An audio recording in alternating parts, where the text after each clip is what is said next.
Welcome back to my channel. I'm Ebony Couture if you're new here, and if you've been here before, welcome back. So today guys, it's gonna be a little bit different.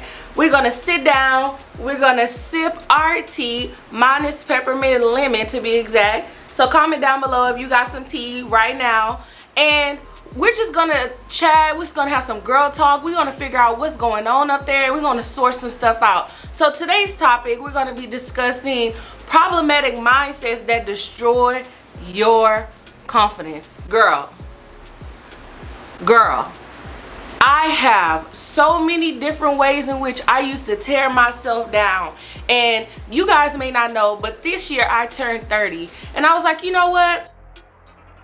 It's time for me to take responsibility for what's going on behind my eyebrows. Like, my eyebrows may be cute, but my mind ain't cute. And we're gonna talk about a few different things about those problematic mindsets that may be stopping you from getting that job you want, stopping you from opening up to love, keeping your family members away, that's stopping your confidence. So without further ado, let's get into the video.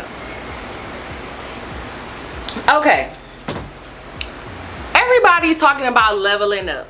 Level up, level up, level up, level up your bank account, level up your workout, level up, level up. But I really think it's also important to level up your mind, your mindset, the ways in which you think about or sort out different problems in your life. I think that that is the ultimate leveling up, is that when your confidence is indestructible.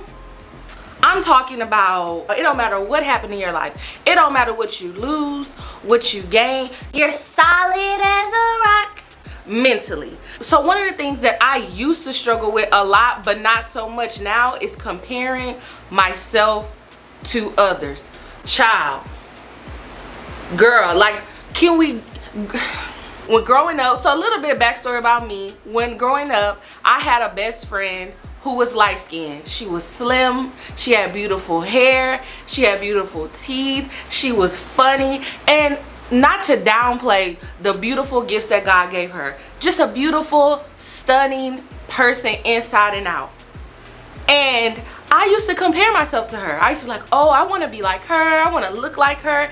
And you know, I was like 12, 13. You know, when you're that young, you're very impressionable, and you're looking out into the world and you're trying to get some reflection back. You're trying to figure out, where do I fit in this whole scheme of things? So I used to look at her like, whatever she wanted to do, I would do. How she would do her hair, I would do my hair like that. And I really realized that that trickled down into my adulthood. I used to continue looking out into the world thinking, how can I be like that person? How can I do my hair like that person? How can I dress and do things like that person? Because I used to think that if I did what they did, I would have what they have. And the issue with doing that is, you don't get to know yourself. You don't know who you are. And that was my problem. I didn't know who I was. But you know what? They ain't get me nowhere. You know where it got me? It got me confused, lost, and empty when those people disappeared, when those mindsets and thoughts and paths that I used to take didn't fit anymore. I had no context. I had no place. I had nothing. I was just empty. And if you're empty, lost, nothing to ground you, how you gonna be confident? You're not. And that's how I felt. What really helped me in that process is stopping, taking a beat, sipping some tea, and figuring out, who am I? And I feel like if you could just nail down one thing that is unique, specific to you, that's unchanging, that's not determined based on how much money you have, it's not based on how much praise, it's not based on anything that you can buy, it's something that is true about you, that is one way to build your confidence. And it is our job to figure out what makes us different. It's no one else's job but your own. And once I figured out what I needed and I did it, confidence, boom, higher, boom, boom, boom. And that's how you truly level up your confidence, because confidence work is internal, and also sometimes it's invisible. It's switching those mindsets. Instead of looking out and saying, what can I get by, or what somebody can give me, it's more like, what can I do for myself to help me switch that comparing mindset. So one of the other things that I had a problem with, that I see sometimes my friends, my mom, that they also struggle with in my inner circle, and even like just paying attention to my surroundings, is not celebrating your wins. Because honestly, you don't have to tell anyone to be conscious of the things that they fail at. People don't forget what they fail at. They know what they lack, they know their flaws. Sometimes people are hyper focused on the things that they're not good at, the things that they fail at, the things that they're deficient in. But it's also good to celebrate the wins, girl. Like, you got a raise on your job, toast. If your toast is avocado toast and not champagne toast, do you, boo. I'm not judging, but you have to raise a glass to your accomplishments. You're on a weight loss journey, you lost 2 pounds, celebrate that. Tell yourself that you can do it, you can move forward, keep going, be your cheerleader. And another thing is that it is not narcissistic, it's not arrogant to celebrate the things that you worked hard for. You just graduated with your doctorate, you graduated with your bachelor's degree, you just started a business. Celebrate. Trust me, you celebrate those wins, you let other people also join in that celebration. It is good for the soul. It is good to know that, hey, look what I have accomplished, look how far I have come. And let me tell you, if that don't build some confidence in you, if that don't take you up a notch, if they don't add some seasoning and some sauce, I don't know what will. And I really think that that idea really leads into this next idea of not making time for yourself. Girl, child, I am so guilty. I mean, so guilty of this. I used to have all these excuses like, oh, I don't have time for that. I can't do makeup. I can't do a body scrub. I gotta clean the kitchen. I gotta clean out the garage. I gotta do. Girl, the list was just going. And I have all this time and all these plans for everybody else. I have this long laundry list of things that I have to do, and I'm not even on the list. How can you feel confident, strong, bold, and fearless if you won't even put your own self on the list that you created? You have the power. You have the power to rearrange it, switch it, flip it, turn it around, and put yourself as number one. Don't feel guilty about choosing yourself. Never feel guilty about being your number one person.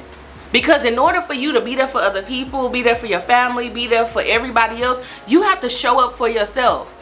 And making time for yourself and making yourself a priority will make you feel strong and powerful and important and valid.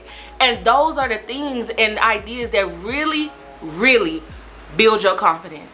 So the next topic is holding yourself hostage to the mistakes, the choices, the things that happen, the failures that has happened to you in the past.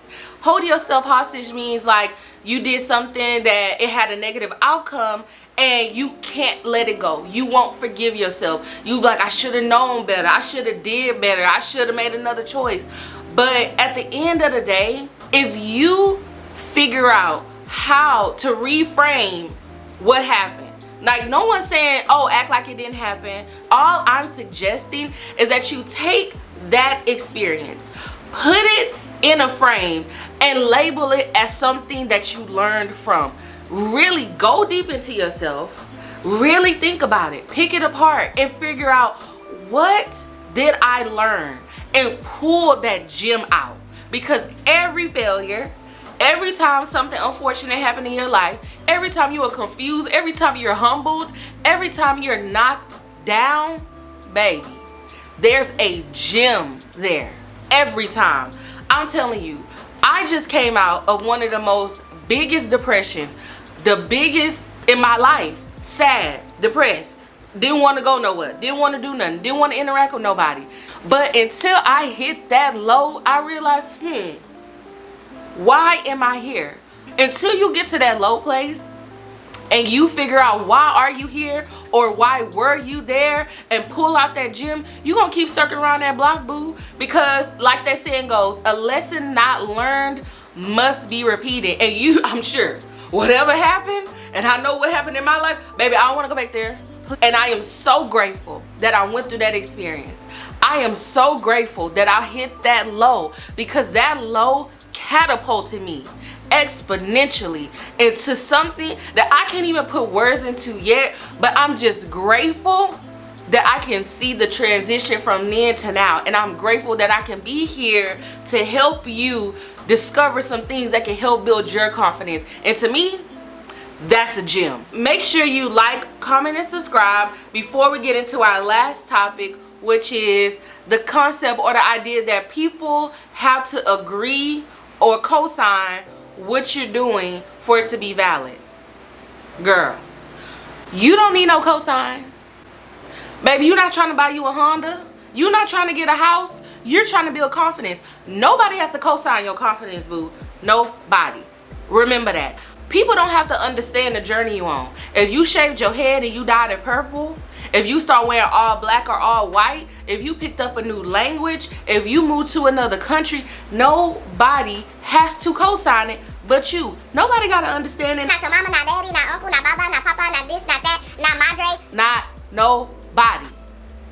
Because at the end of the day, it's your journey. And what really matters is that when you're building confidence and you're trying to identify things that are diminishing your confidence or impeding on your confidence, what you have to understand is that that's a personal and solitary journey.